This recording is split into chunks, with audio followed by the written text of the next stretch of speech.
I've been in this industry almost 30 years. Today I'm going to talk about 10 really huge things you need to make sure that you've got into place when it comes to having a retirement plan that's going to survive downturns, upswings, elections, changes of power, all of those things, and you can have a contentment, you can have a peace about making sure that your retirement portfolio can weather those things. The number one thing you need to do to create a financial plan that survives the ups and downs of life and retirement is know what your goals and what your needs are. You know, I think of the guy who walks across the street in the familiar movie Pretty Woman when he says, "What's your dream?" Everybody's got a dream. I would ask you to start with number one is, what is your dream of retirement? Now, if you're in retirement, your question to ask yourself is, are we living it? Am I living it? Am I doing what I really want to do in retirement? If you're leading up to retirement, the big question you need to ask before you do anything else is, what does your retirement look like? What does your dream of retirement look like? And are you going to be able to live it? Because when you go to build a financial plan, you got to know how much travel is involved. Is the travel to 𝗥𝗲𝘁𝗄 or is the travel to Greece, if you understand what I'm saying? Is it long-term travel? Do we need a motorhome or do I need airline tickets? All of those things are involved in dreams that people have had for their retirement that I've dealt with in the past 30 years. Well, let me make sure you understand something. Your dreams are your dreams. They're not somebody else's. And you need to have your dreams for retirement because everything that you build in a financial plan hinges, bases, foundations on what are your dreams and what are your needs in retirement. Number one, get your dreams and goals written down. Number two, know what Social Security is going to do for you. It's huge. It's foundational. It's income. The average American now gets 41% of their income from Social Security. It's cardinal for you, and it's real crucial for you if you are a couple to know and to work together on your Social Security. You need to know your benefits. You need to know what happens if I turn it on at 62, 65, 67, you name it. What happens if I turn it on here? How is it going to impact me? And for those of you who are married, you also have to ask yourself the question, how is it going to impact your spouse? There are ways that you should be coordinating both Social Securities together to make the bigger pot, the bigger pie for both of you throughout the rest of your life. Third, you want a survival plan for retirement through whatever comes? Then for goodness sakes, get all your stuff together. So many people have 5, 6, 7 retirement accounts each. And if you're married, you multiply that by 2, 10, 12, 14 retirement accounts. It needs to be all pulled together. You don't necessarily have to consolidate. Most people do. But even if you don't consolidate, you at least need to pull those things together. You know, it's not unusual. Just happened about 2 months ago. A couple was sitting in my conference room talking to me, and they said, you know, didn't you have a 401k when you worked for that other company? 2 weeks later, when they came back in for a second appointment, he brought me a statement and he said, you know, I thought I had $47,000 in a 401k at that company I quit 18 years ago. And he said, now I've got $184,000 in that 401k. So for goodness sakes, gather all of your stuff together. Get it all together. It'll help you if you really want to build a plan. And for those of you who say, I don't know if I want to build a plan or not, fine. It'll help your heirs, once you're gone, to have all of that pulled together in a file drawer, on a flash drive, in a notebook, however you want to do it, okay? But you need to gather all of your financial information. Okay, number 4. So you've got your dreams, and you've got those in your mind, and you've written those out. You've seen what your Social Security is going to do for you, and you've gathered all of your documents on all of your other accounts. Number 4 is you need to go into your spending habits and you need to create a budget. Don't treat that like a 4-letter word. It's not a constraint. It's a spending plan in retirement. What are you spending your money on? And you say, well, I'm not retired yet. Well, very correct. But you have to know what you're spending money on right now. And then you can create a budget for what's going to change when you go into retirement. Because that spending plan budget is also a target. People come in and they say, do we have enough money to retire? Well, they can tell me what's in their lump sum, but I need to know how much income they have for the rest of their life and how much is coming from social. We've already mentioned that. How much they need to fill in a gap in addition to that they're going to have to draw from their lump sum every single month to make ends meet for the rest of their life. So you have to have a budget to know what you're spending. You say, well, what are those like? I've had people come in that had a budget of $783, all-time record in 30 years. I've also had people that have come in and they have a budget of $32,000. So if you're anywhere from $783 to $32,000, you're in good shape. We just need to find out where you are and what your target is. You have to know your budget. Number 5, from the things that you've gathered and the things that you know already, then you start building a comprehensive plan. The income is the foundation. Let's call it a house. I like to refer to it as that. The foundation of that house is income. We've already talked about Social Security. We've already talked about the gap you're going to need to make sure that you meet your budget every single month. See how it fits together like Legos? Okay. Then your income is going to have to be adjusted for inflation through the years. That's number 2. Number 3, the rest of your investments are going to have to probably put a little bit safer than they've been when you were 25 years old, because if you've got enough money made, you definitely don't want to lose it in a market downturn.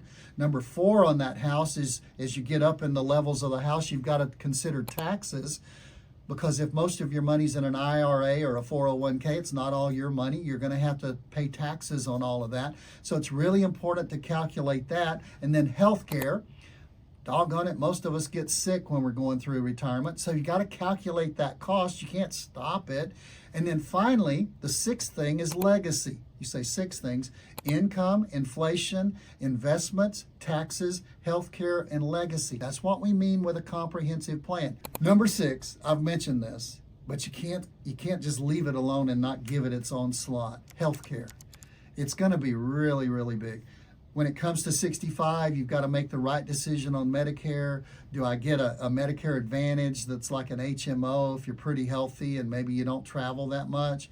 Do I get a Medicare supplement, or called a Medigap policy, that's like a PPO that you can go to any doctor anywhere in the United States and you can get coverage and you have flexibility if you get sick? And then there's also long-term care. Oh, Tom, won't Medicare take care of long-term care? No, not yet. They've talked about it. You've still got to decide how you're going to handle things if you need home health care, or if you need a nurse's assistant to come in and help you, particularly when there's only one of you alone, or if you need to go into a long-term care facility, a nursing home, or assisted living. Those things have to be considered in building a comprehensive plan. Number 7, we're building you a retirement plan based on what I've learned in 30 years.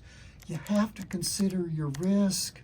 If you're 25 years old, 35 years old, and the market goes down 50%, and you lose half of what you've got saved for retirement, no problem. You've got time.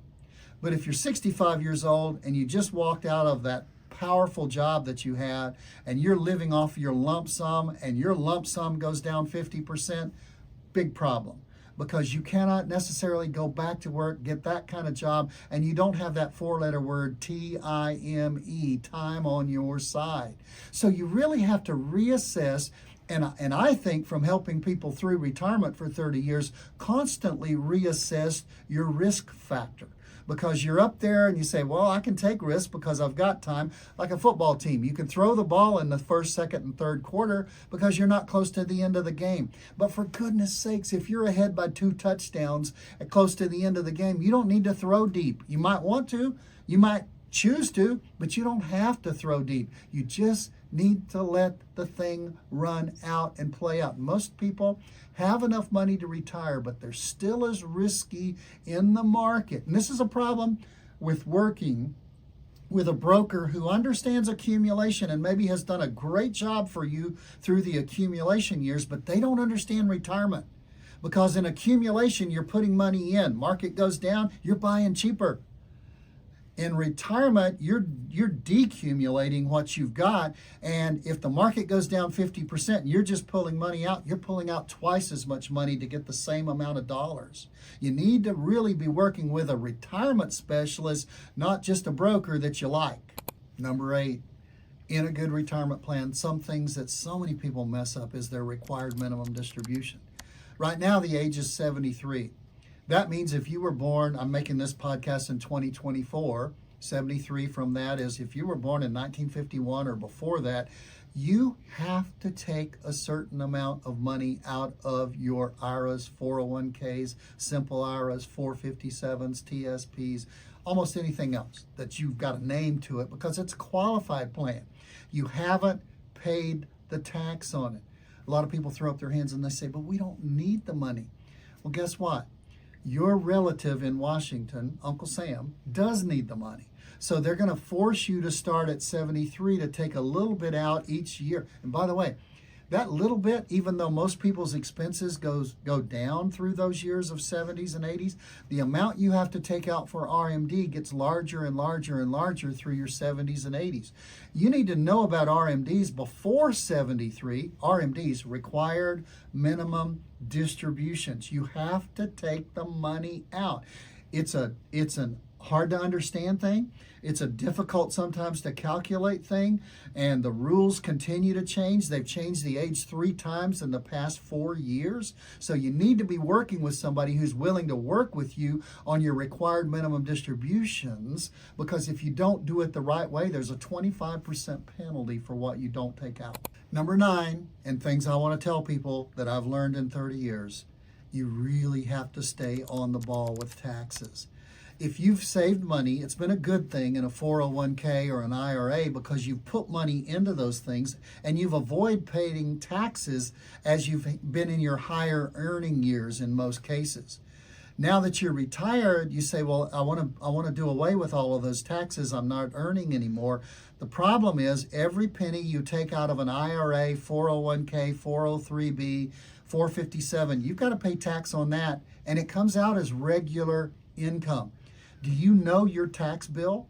Do you know the tax bill that your 401k or IRA is going to cause you through your retirement? You can go to one of our URLs we have. It's called easemytaxbill.com. Let me say it again. Ease, E-A-S-E, mytaxbill.com. You can put in how much you have in your 401k and your IRA, and it'll show you, depending on the income that you put in there and the tax bracket that you enter into there, it'll show you what you're going to owe in taxes on your IRA and your 401k, and this comes with a warning. You need to make sure you're sitting down and possibly even have somebody else in the house that watches you when you get shocked by how much you're going to pay in taxes on your retirement plan. So you've got to consider that when it comes to building a solid retirement plan.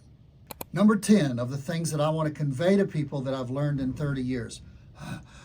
I'm out of breath almost because there's so many of these things, and I could probably go 10 more, but I tried to narrow it down to the most important ones, and I have to bring up estate planning. In a 6-level retirement plan that we talked about earlier in one of the stages, legacy. How are you going to leave it?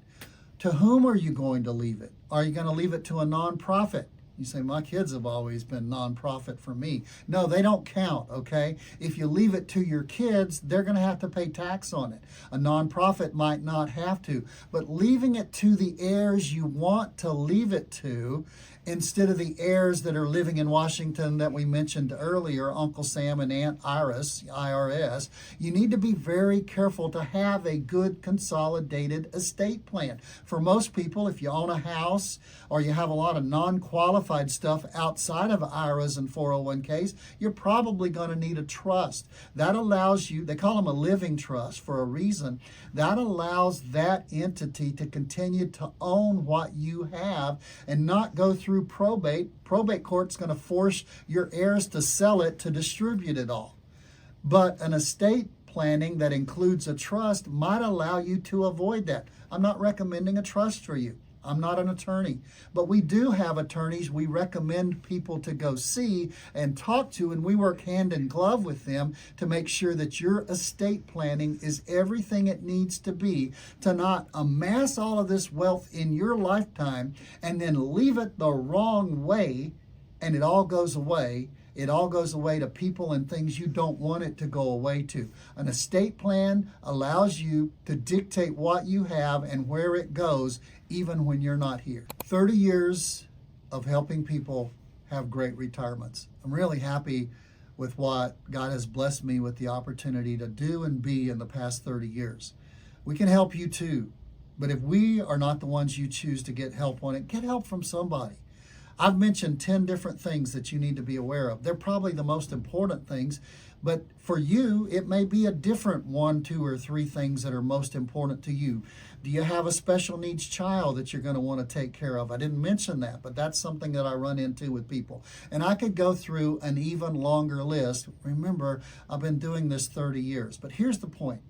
You need to get this act together, and once you're gone, you can't step back into this life and get this act together. It's got to be something that you do while you're still here. And I say this having had a mom who passed away of Alzheimer's.